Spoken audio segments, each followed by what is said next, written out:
हम बात कर रहे हैं आज लॉगरिथम की। तो लॉगरिथम का मेनली यूज क्या होता है, मैथ में एक टॉपिक होता है जो एज अ मैथ में एक टूल की तरह कार्य करता है।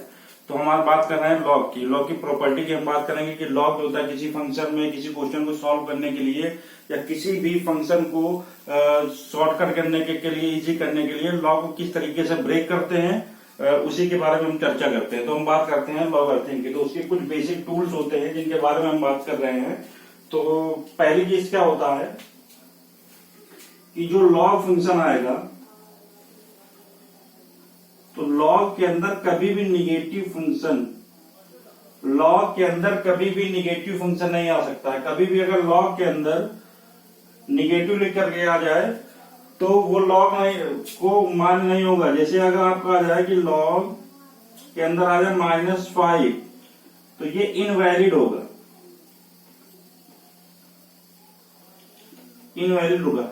लॉग के अंदर कभी भी निगेटिव वाला फंक्शन नहीं आ सकता है। लॉग के अंदर कभी भी निगेटिव वाला फंक्शन नहीं आ सकता है। तो आप कभी भी किसी बुक में देखेंगे तो लॉग के अंदर कभी भी निगेटिव वाला फंक्शन एग्जिस्ट ही नहीं करेगा। लॉग के अंदर कभी भी निगेटिव वाला फंक्शन एग्जिस्ट नहीं करेगा। तो पहली चीज तो हमें ये याद रखना है कि लॉग जो है तो लॉग के अंदर कभी भी निगेटिव वाला फंक्शन नहीं आएगा, पहली चीज। दूसरी चीज क्या आ जाएगा, अगर हम कुछ बेसिक चीजों की बात करते हैं तो पहला अगर हम फॉर्मूले की बात करें, log m plus log n। अगर कोई फंक्शन है, लॉग में कोई एक नंबर दिया है या जहां पर m जो है एक कांस्टेंट फंक्शन है, हम यहां पर दर्शा दे रहे हैं वेयर m n, और एक नंबर हमने ले लिया b जो एज अ बेस की तरह यूज किया जाएगा, उसको हमने b ले लिया है। तो हम क्या लिखेंगे कि जो m n और b है ये कांस्टेंट फंक्शन है, ये कांस्टेंट यानी कि ये जनरली एक नंबर है, कोई वेरिएंट नहीं है, ये कोई एक जनरली क्या है, कांस्टेंट फंक्शन है। तो और एक चीज याद रखना है कि लॉग वाले फंक्शन जो होंगे कभी भी ऐड तभी होंगे जब उनके बेस सेम होंगे। लॉग वाले फंक्शन जो होंगे ऐड तभी होंगे जब उनके बेस सेम होंगे। तो ये वाला फंक्शन जो होगा बन सकता है लॉग जो m और n है, ये जो बेस है, बेस को तो इसी तरह से लिख देंगे, और जो m और वो n है ये मल्टीप्लीकेशन में चले जाएंगे। तो ये प्रॉपर्टी फर्स्ट हो जाएगी कि अगर बेस सेम है तो लॉग कोई अगर कांस्टेंट फंक्शन है, दो कांस्टेंट फंक्शन है, तो क्या हो जाएगा, वो प्रोडक्ट में चला आ जाता है। ये चीज दो में ही नहीं आएगा, ये चीज हो सकता है दो से अधिक वाले भी पोर्शन में हो जाएगा। बस कंडीशन ये है कि बेस वाली वैल्यू जो होगी वो सेम होनी चाहिए, बेस वाली वैल्यू जो होगी वो सेम होनी चाहिए। तो वो अगर दो से अधिक वाले फंक्शन भी आएंगे तो वो भी आपका ऐड होते चले जाएंगे। तो इसको क्या कर देंगे, बेस में भी लिख देंगे, और जो भी चीजें हैं वो बस मल्टीप्लाई होता चला जाएगा। जितना इसको बढ़ाते चले जाएंगे वो चीजें जो होंगी वो मल्टीप्लाई होती चली जाएंगी। ये कभी नहीं हो सकता है कि अगर इस तरीके से ये लिख दिया जाए कि ये आ जाए log m बेस b, और दूसरा एडिशन में आ जाए log, यहां पर कोई n है कांस्टेंट, और बेस में अगर आ जाए a। अगर कभी भी बेस में फंक्शन, अगर कभी भी बेस में फंक्शन अगर आपका अलग अलग आ जाएगा तो वो कभी भी फंक्शन में इस तरीके से ऐड नहीं होगा, इस तरीके के कभी भी नहीं। तो ये चीज जो हो जाएगी ये गलत हो जाएगी। तो कभी भी एडिशन फॉर्म के लिए, कभी भी लॉग में एडिशन फॉर्म के लिए बेस की वैल्यू सेम आनी चाहिए, पहली चीज तो ये आ जाएगी। अब हम आगे बढ़ते हैं, जैसे हम एग्जांपल ले लेते हैं। एग्जांपल अगर हम ले लेंगे, एग्जांपल हम लेते हैं कि हमारे पास एक क्वेश्चन आ गया, लॉग 3 बेस 4 प्लस लॉग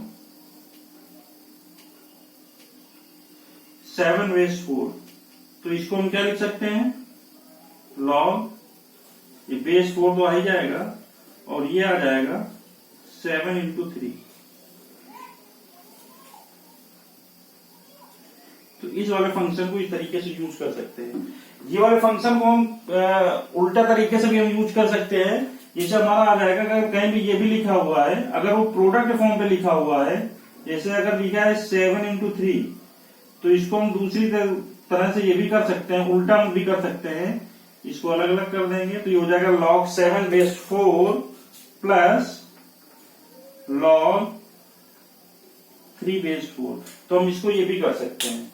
तो ये तो पहली प्रॉपर्टी आ गई कि log का एडिशन फॉर्म, पहली प्रॉपर्टी आ गई log का एडिशन फॉर्म। अब हम दूसरी चीज हम ये लिख देंगे कि जब भी अगर हम प्रॉपर्टी सेकंड की बात कर रहे हैं, प्रॉपर्टी सेकंड में क्या लिख देंगे,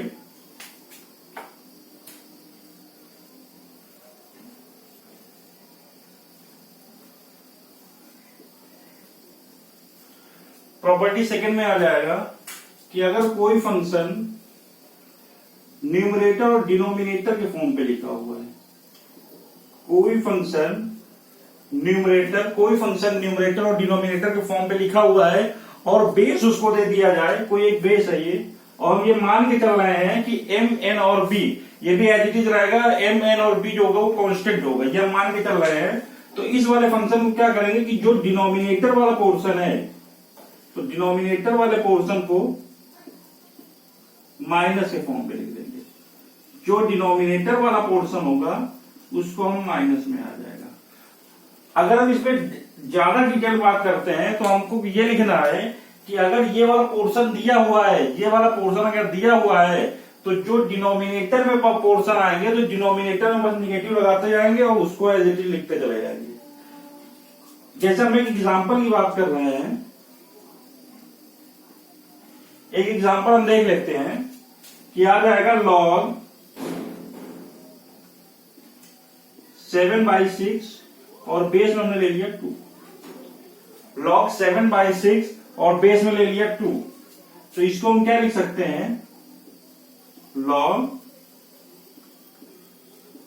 7/2, और जो डिनोमिनेटर में होगा वो आगे माइनस लगता चला जाएगा, तो ये हो जाएगा log 6/2। तो ये की जा सकती है। अब ये की उल्टी भी हो सकती है, अगर हमारे किसी पोर्शन में ये दे दिया जाएगा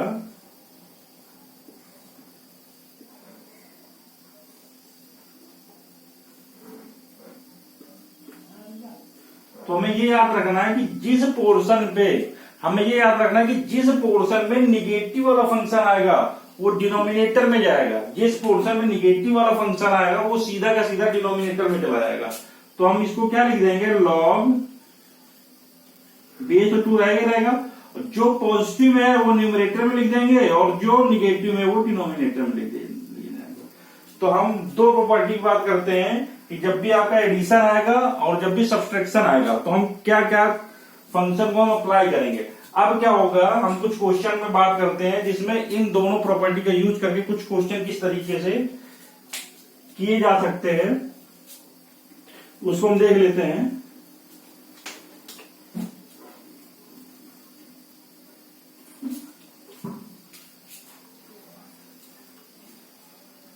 जैसे हम बात कर रहे हैं, एक क्वेश्चन आ गया,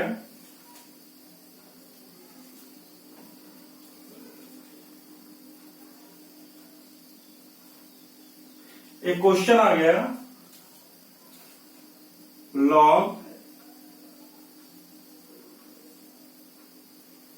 5 × 2 × 3 अपॉन 6 × 5 × 4, और बेस में यहां पे आ गया, मान लेते हैं 3, बेस में आ गया 3। तो इससे क्या आएगा कि इसको हमें सिंप्लीफाई करना है, तो हम इसको क्या लिख सकते हैं, तो हमने आपको बताया था कि जो भी न्यूमरेटर वाला पोर्शन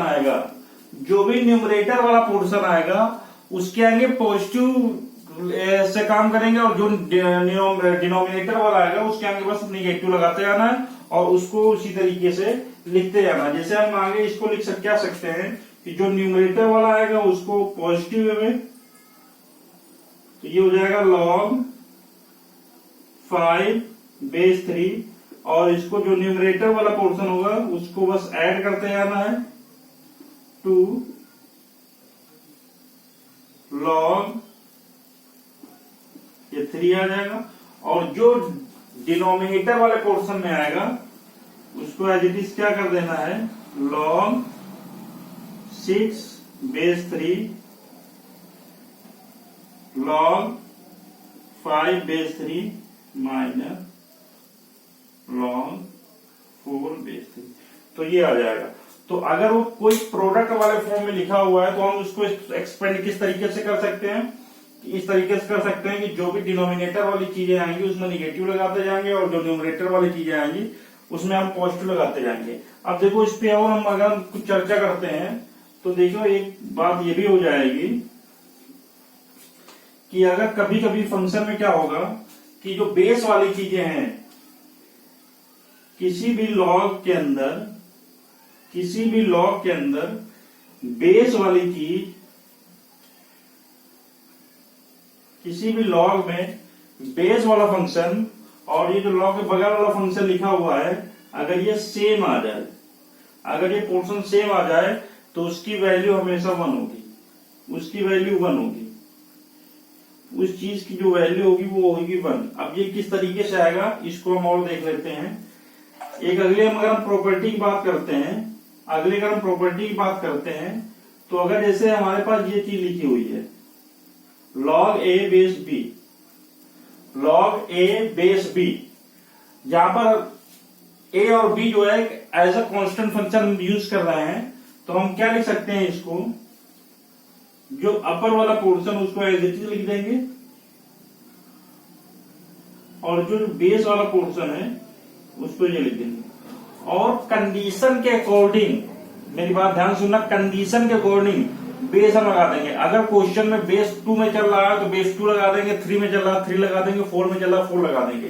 तो हम एक कांस्टेंट लगा देते हैं, बट जो बेस लगाएंगे वो दोनों में सेम लगाएंगे। हम मान लेते हैं इस पर लगा देते हैं ई, तो अगर हमने ई यहां पर लगाया हुआ है तो नीचे ई लग जाएगा। तो कुछ प्रॉपर्टी ये भी आ जाता है, कुछ प्रॉपर्टी ये भी आ जाएगा। प्रॉपर्टी में क्या आ जाएगा कि अगर लॉग के अंदर बेस की वैल्यू और ऊपर जो वैल्यू लिखी हुई है अगर वो सेम आ जाएगा तो उसकी वैल्यू जो होगी 1 हो जाएगी। और दूसरी चीज देखिए कि जनरल फॉर्मूला आ जाएगा कि log a बेस b को हम इस तरीके से हम ब्रेक कर सकते हैं। तो ये चीज आ जाएगी। एक अगली प्रॉपर्टी की अगर हम बात करें तो अगली प्रॉपर्टी क्या हो जाएगी, पावर रूल। पावर रूल में क्या हो जाएगा, अगर हम पावर रूल की बात करते हैं तो पावर रूल में हम ये देख लेंगे कि अगर बाई चांस लॉग के अंदर a की पावर b हो जाएगी, बेस हमने कुछ भी लगा दिया, बेस हमने मान लेते हैं e लगा दिया, बेस हमने मान लेते हैं e लगा दिया, तो log ये लिखा हुआ है log a की पावर b। तो जो पावर में जो चीज होगी वो आगे आ जाती है, जो पावर में चीज होगी वो आगे आ जाती है। तो हमारा फंक्शन क्या आ जाएगा, log, ये तो ऐसे लिखा रहेगा, और जो पावर में चीज होगी वो आगे आ जाएगी। तो एक ये प्रॉपर्टी आ जाएगी, एक ये प्रॉपर्टी आ जाएगी। तो ये सब बहुत सारी प्रॉपर्टी को यूज करके कुछ क्वेश्चन तैयार किए जा सकते हैं। जैसे मान लेते हैं हम एक क्वेश्चन में आ जाते हैं, हमारे पास एक क्वेश्चन आ गया,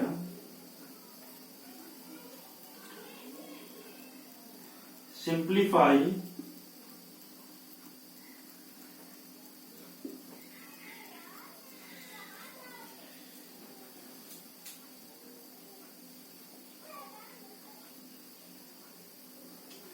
सिंप्लीफाई करना कि जो मैंने क्वेश्चन दे दिया है और क्वेश्चन हमारा आ जाएगा log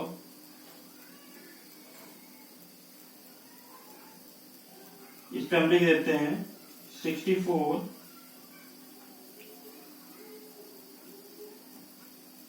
अपॉन 27 और हमने बेस कुछ लगा दिया ये। तो बात आती है कि इसको हम क्या कर सकते हैं, इस चीज को हम क्या कर सकते हैं। तो इसको हम क्या कर लेंगे, जब ध्यान से देखना कि जो 64 है ये किस फंक्शन का क्यूब हो जाएगा, जो 64 है वो किस फंक्शन का क्यूब हो जाएगा। तो हम लिख देंगे 4 और ये 3, ये फंक्शन का क्यूब हो जाएगा। अब इसको हम क्या करेंगे, ये पावर है, इस प्रॉपर्टी का हम यूज करेंगे 3 आगे चला जाएगा, ये आ जाएगा log 3 4/3। तो पहली चीज तो ये आ जाएगा। हम इसको और सिंप्लीफाई कर देते हैं, तो और सिंप्लीफाई करेंगे तो ये हो जाएगा 3 log, जो डिनोमिनेटर में वो निगेटिव करके आ जाएगा,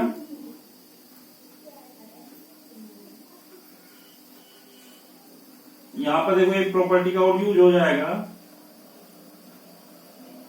log 4 बेस 3। अगर बेस का फंक्शन और इधर का फंक्शन सेम आएगा तो हमारा क्या आ जाएगा, वहां की वैल्यू 1 होगी, तो ये आ जाएगा 1। तो ये हमारा आंसर आ जाएगा, सिंप्लीफाई कर लिया, तो ये हमारा आंसर आ जाएगा। तो ये प्रॉपर्टी कुछ है जिनको यूज करके हम इस तरीके का क्वेश्चन तैयार कर सकते हैं।